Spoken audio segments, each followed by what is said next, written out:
Presiden Prabowo Subianto menetapkan target baru dalam rangka mendorong kontribusi sektor manufaktur terhadap produk domestik bruto atau PDB mencapai 20,8% hingga akhir tahun 2025.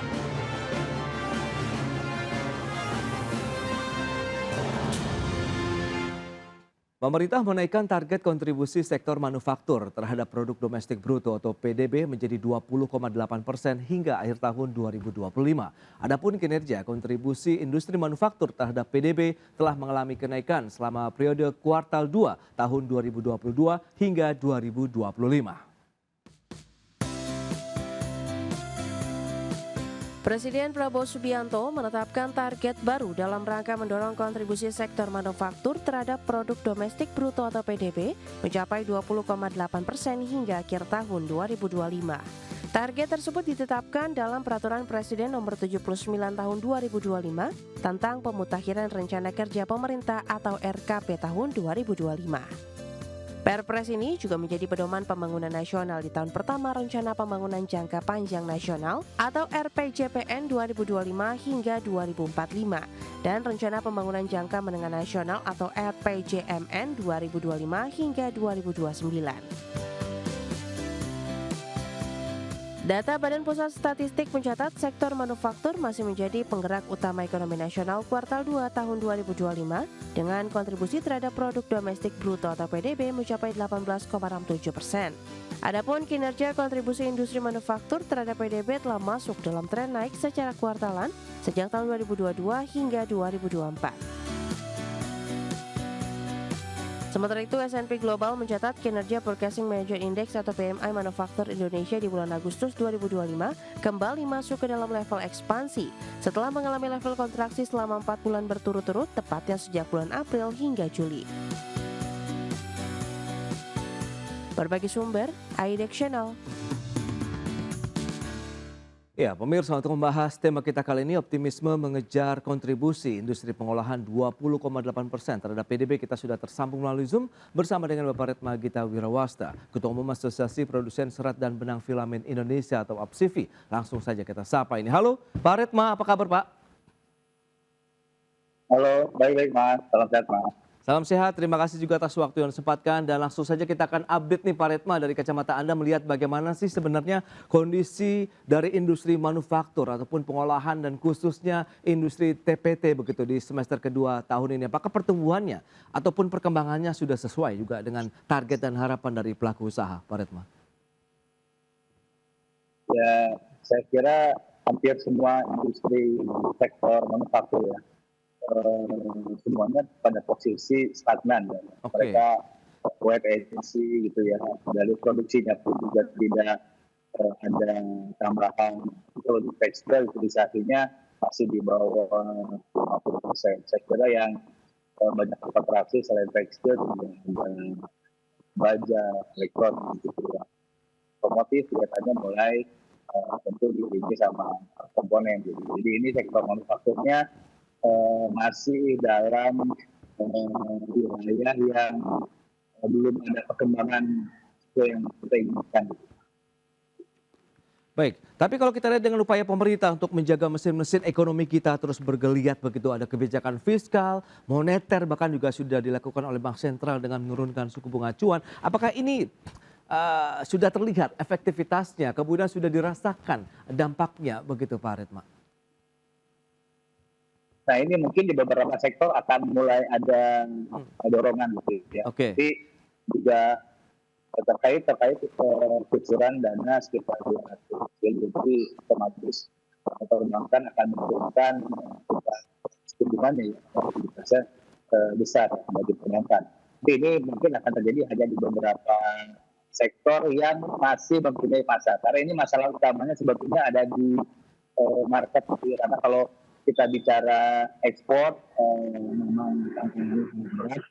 Khususnya pada domestik juga tantangannya juga sangat berat. Jadi ketika marketnya masih bisa menyerap barang ekspor, mereka tentu akan menghitung meskipun dari sisi dorongan perbankan ini ada dorongan yang cukup baik. Di sisi lain juga kalau kita melihat dari sisi ada kebijakan terkait dengan misalkan PPh 21 yang ditanggung oleh pemerintah. Itu kan dari sisi untuk meningkatkan daya beli masyarakat, tetapi tidak serta-merta mengurangi porsi biaya produksi. Jadi saya kira insentifnya ini yang harus mulai pemerintah pikirkan bagaimana insentifnya betul-betul langsung memotong dari sisi produksi. Oke, tapi kan juga ada insentif yang dilanjutkan juga oleh pemerintah untuk mesin-mesin ataupun revitalisasi mesin-mesin industri begitu Pak Redma? Ya ini kita belum jelas mesin-mesin industri ya, karena ini kan sebetulnya revitalisasi ini kan sudah berjalan. Nah, cuma dalam 5 tahun terakhir ini kalau di tekstil ya, itu dananya dipotongnya sangat-sangat besar. Jadi biasanya ada sekitar 300 sampai 400 miliar gitu, untuk revitalisasi mesin. Ini sudah 5 tahun ini hanya sekitar 20 miliar, ini hanya 10% yang ini sangat-sangat tidak signifikan untuk melakukan revitalisasi. Tapi apapun itu, ketika marketnya, ketika pengusaha melihat bahwa kalaupun dia melakukan revitalisasi mesin atau melakukan investasi baru tanpa ada kejelasan pasar, ini jadi hambatan juga, Mas. Jadi memang ada hal lain yang harus dipecahkan selain dorongan insentif yang diberikan oleh pemerintah.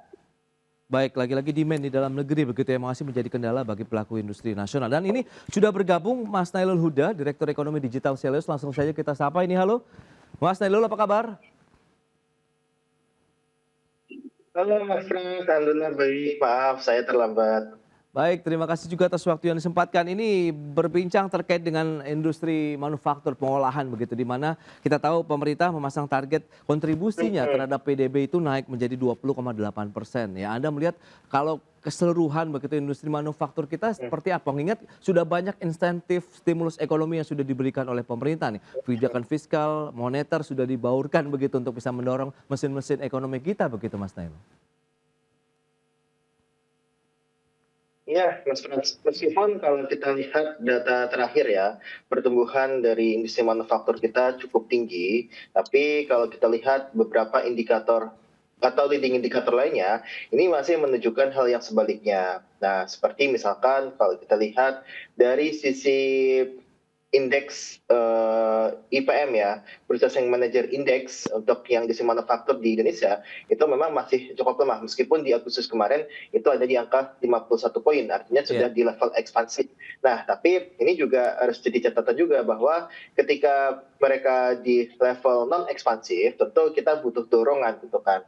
Nah, kemudian kalau kita lihat Mas Pras, ini kan kalau data lainnya seperti data tadi sampaikan juga sebenarnya sama Pak dari APSFI ya, itu menyebutkan ya Pak Retma itu menyebutkan bahwa dari sisi daya beli masyarakat konsumennya seperti apa itu juga jadi tantangan juga gitu kan. Nah kemudian kalau kita lihat juga Mas Pras, ini juga sangat terkait sekali dengan bagaimana pemerintah itu bisa mempermudah dari sisi dunia usaha dengan apa? Dengan ya tadi untuk menurunkan misalkan ekornya. Nah ekor ini kan sebenarnya kan menjadi masalah tersendiri Mas Pras. Jadi incremental capital output ratio itu kan menjelaskan mengenai efisiensi dari sisi investasi yang dilakukan oleh dinas swasta gitu kan. Nah ketika ekornya tinggi, ini menyebabkan kita ini masih high cost ekonomi. Makanya sering kita sampaikan dan sering sekali disampaikan oleh ekonom lainnya bahwa ekonomi Indonesia itu masih termasuk dalam high cost ekonomi. Nah inilah yang kita aturkan bahwa sebaiknya pemerintah ketika ingin mengejar 20% ya kontribusi PDB faktor terhadap PDB nasional itu harus menurunkan nilai ekor. Makanya kalau kita lihat beberapa kali paparan dari pemerintah itu ekor itu ingin diturunkan hingga di bawah 4 poin gitu kan. Nah, inilah yang seharusnya kita tuju terlebih dahulu sebelum kita bisa mencapai 20% terhadap PDB. Baik, itu dia. Kalau kita lihat bagaimana dengan 20,8% terhadap PDB kontribusi dari sektor manufaktur, apakah ini target yang realistis atau tidak, kita akan bahas lebih jauh nanti di segmen berikutnya ya. Mas Elo dan juga Pak Redma, kita akan jeda sebentar. Dan pemirsa, kami akan segera kembali usai pariwara berikut ini. Ya, Anda masih menyaksikan Market Review pemirsa dan berikut ini akan kami sampaikan sejumlah data. Kita akan cermati bersama bagaimana kontribusi dari industri pengolahan terhadap produk domestik bruto kita atau PDB. Seperti yang bisa Anda saksikan di layar televisi Anda, kita akan cermati ini kuartal kedua di tahun 2020 dan sampai dengan kuartal 2 tahun 2025. Per kuartal 2 kita akan cermati bersama. Sempat mencapai 19,87%. Kemudian di tahun 2021 19,29%. Kemudian kita lihat kemarin sempat mengalami penurunan di tahun 2022 menjadi 17,92%, tapi kita lihat trennya sudah mulai naik kembali begitu ya sampai dengan 2023, 2024 dan target tahun ini yang bisa mencapai 18,67% dan diharapkan bisa meningkat lagi menjadi 20,8% untuk kontribusinya. Dan selanjutnya kita lihat dari sisi kinerja industri pengolahannya. Ya, seperti yang bisa juga Anda saksikan, ini dia kuartal kedua tahun 2025 dari sisi kinerja industri pengolahan, pertumbuhannya mencapai 5,68% di kuartal kedua tahun ini. Sementara kita sandingkan dengan kuartal 1 sebelumnya 4,55%, berarti memang ada pertumbuhan. Tapi kalau kita lihat ke tahun sebelumnya di kuartal 2 tahun 2024 juga ada kenaikan dari 3,95% meningkat menjadi 5,68% secara tahunan. Dan kita lihat untuk pergerakan PMI manufaktur kita, ini menarik kalau kita cermati setelah memang beberapa bulan sempat mengalami level kontraksi begitu ya. Namun akhirnya PMI manufaktur kita bisa rebound atau berbalik arah lagi menjadi level 51,5 kembali lagi ke dalam level ekspansinya. Dari 49,2 di bulan Juli, Agustus meningkat menjadi 51,5 poin untuk PMI manufaktur. Kita akan lanjutkan kembali perbincangan bersama dengan Bapak Retma Gita Wirawasta, kemudian juga Mas Nail Huda dari Selios. Ya, ini dia. Dengan beberapa data tadi yang sudah disampaikan, Pak Retma, nah ini dia pelaku usaha yang bersinggungan langsung dengan beragam kebijakan yang sudah ditelurkan oleh pemerintah, fiskal, moneter, kemudian Anda katakan demand di dalam negeri yang masih menjadi permasalahan utama begitu untuk bisa menumbuhkan lagi industri manufaktur kita. Bagaimana Anda melihat dengan tren dan kontribusi yang ditargetkan 20%-an begitu untuk industri manufaktur kita terhadap PDB begitu Pak Retma?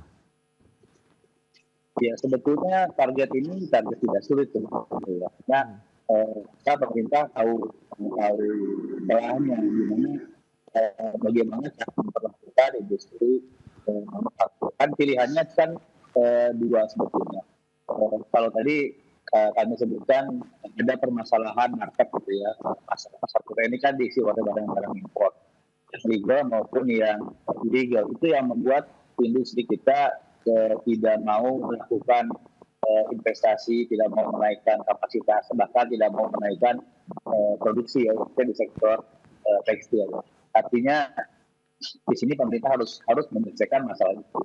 Kalaupun pemerintah tidak mau menyelesaikan masalah itu, artinya kita harus dipaksa untuk bertarung bebas gitu ya dengan barang-barang impor. Karena barang-barang impor ini ada yang ilegal, kalau yang legalnya kan dumping. Gitu. Artinya pemerintah harus kasih sisi yang lain, yaitu sisi insentif. Insentifnya yang harus langsung menurunkan beban biaya. Nah, hitung-hitungan kami sebetulnya kita misalkan dengan Cina ya, beban biaya kita dengan Cina itu paling beda 10%, tidak banyak. Tapi yang jadi masalah kan mereka dapat rebate, mereka dapat insentif lain terkait ekspor. Mereka juga overstock di sana, jadi mereka melakukan dumping. Sampai sini bedanya di 40%. Artinya kalau pemerintah mau membawa kita ke pertarungan bebas, harus bertarung dengan barang-barang yang tinggi. Pemerintah harus menurunkan biaya produksi itu setara dengan 40%. Ya. Ini kan pilihan, mau ngasih insentif untuk mengurangi beban biaya 40% atau pemerintah membuat marketnya equal. Artinya pemerintah harus ada perlindungan dari praktek-praktek yang tidak fair di situ. Jadi ini dua pilihan. Kalau salah satu pemerintah pilih atau mixing di antara keduanya, sampai pun yang akhirnya kita bisa bertarung dengan barang-barang impor, saya kira 20% itu bukan hal yang sulit.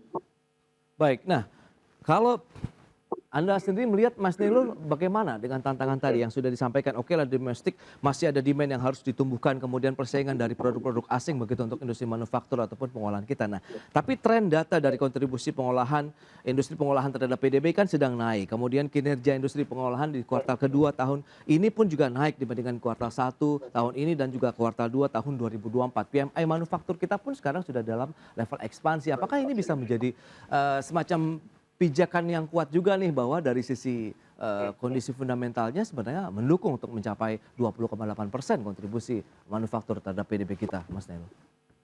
Ya, tentu kita juga dari satu sisi optimis ya, Mas Pras ya, bahwa memang di industri manufaktur kita bisa mencapai 20, sekian persen itu yang ditargetkan oleh pemerintah. Tapi memang ini harus ada step-step yang harus dilakukan. Tadi terkait juga dengan daya beli masyarakat seperti apa, kemudian tadi yang sudah saya sampaikan juga ekor, kemudian kita juga melihat Mas Pras ini masih banyak sekali kalau kita lihat praktik di lapangan selain tadi barang impor itu juga masih ada kayak pungli-pungli dan sebagainya gitu kan. Nah ini kan menjadi masalah tersendiri sebenarnya bagi dunia usaha untuk bisa menjalankan usahanya di dalam negeri. Nah inilah yang sebenarnya kan kalau kita lihat industri pengolahan itu akan sangat-sangat terkait sekali dengan investasi ya kan. Investasi itu kan ketika investasi masuk sebenarnya industri pengolahan itu bisa lebih cepat gitu kan atau bisa tumbuh lebih cepat sehingga kontribusinya lebih baik.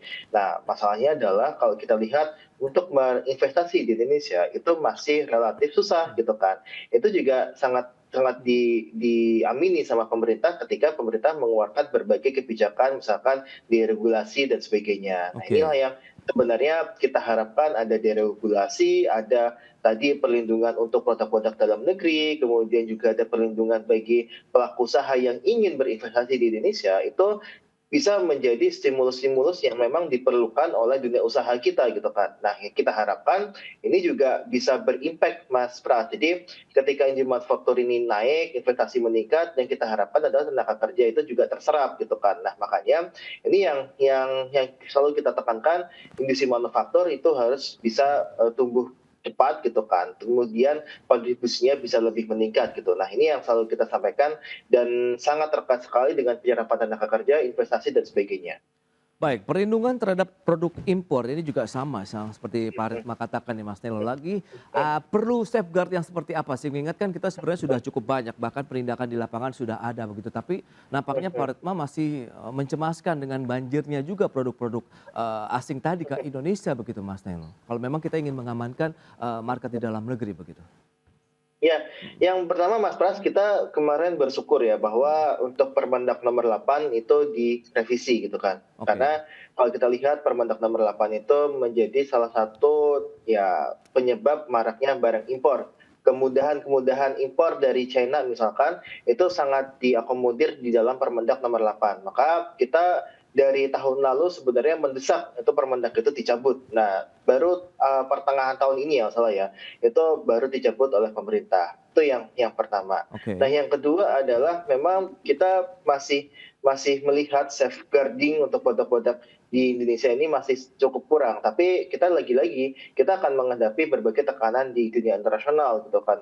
Kita kemarin kalau kita lihat pas perang Trump ya, perang tarif Trump itu kan ada berbagai macam usulan dari Trump itu untuk ini dilonggarkan dong untuk impornya dari Amerika dan sebagainya, dan kita melihat masih banyak sekali lubang-lubang yang di Indonesia. Dan kita Mas Pras, kalau kita bandingkan dengan negara-negara lain, safeguarding, aturan-aturan restriksi impor ternyata di Indonesia itu masih cukup rendah gitu, masih cukup kurang gitu kan. Sedangkan di Amerika sendiri berbagai macam safeguarding, biaya masuk anti dumping dan sebagainya diterapkan oleh pemerintah Amerika. Dan sedangkan di Indonesia itu masih sangat rendah. Makanya kalau kita lihat sebenarnya ini harus dilihat secara fair bahwa ya kita masih sangat kurang safeguarding terhadap produk lokal, kita masih sangat kurang, kita masih doyan impor dari luar gitu kan. Meskipun kita juga harus bisa mendukung di dalam negeri dari sisi perlindungan juga dari sisi skala usaha. Nah, skala usaha kita berharap kemarin juga Bank Indonesia sudah menurunkan suku bunganya, kita berharap itu bisa menggairahkan lagi untuk dunia industri kita untuk bisa men-scale up usaha mereka. Baik, itu dia menarik dengan suku bunga acuan yang diturunkan. Apakah juga nanti transmisinya cepat atau tidak, kita akan bahas nanti di segmen berikutnya. Kita akan jeda lagi sebentar. Dan pemirsa, tetaplah bersama kami.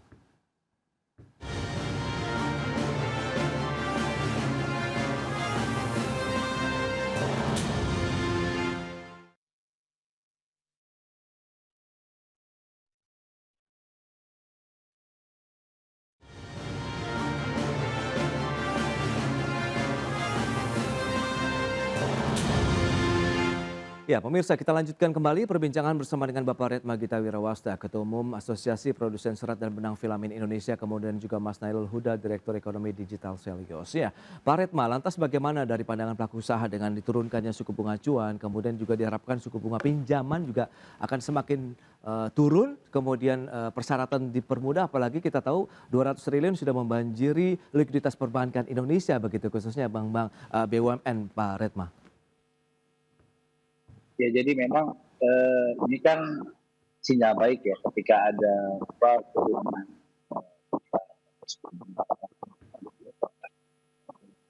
dan ini sebetulnya bisa menjadi dorongan industri untuk ini belum ekspansi nih kalau di sektor tekstil untuk menaikkan utilisasinya dulu. Jadi ini bisa menjadi dorongan untuk menaikkan utilisasinya ketika nanti ada marketnya. Artinya ini kan semua pada butuh untuk menaikkan utilisasi, semua butuh modal kerja.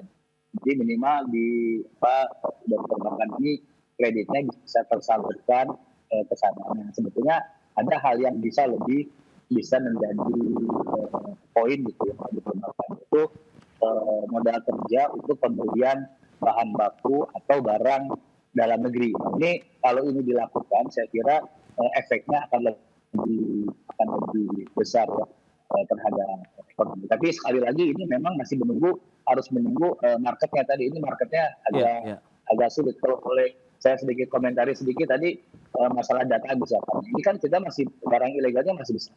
Nah, dalam data itu, dalam pertumbuhan Indonesia manufaktur, barang ilegal itu kan harusnya menjadi pengurang di neraca perdagangan. Tapi karena tidak tercatat, jadi neraca perdagangannya harus positif.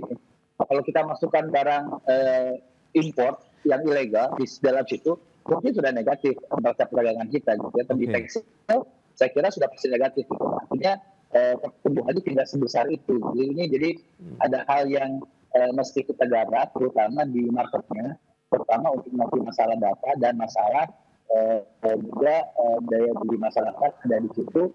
Daya beli masyarakat kalau dengan kondisi sekarang, meskipun mereka dinaikkan daya belinya, tetap akan mereka beli secara dominan adalah barang-barang impor, bukan barang-barang lokal.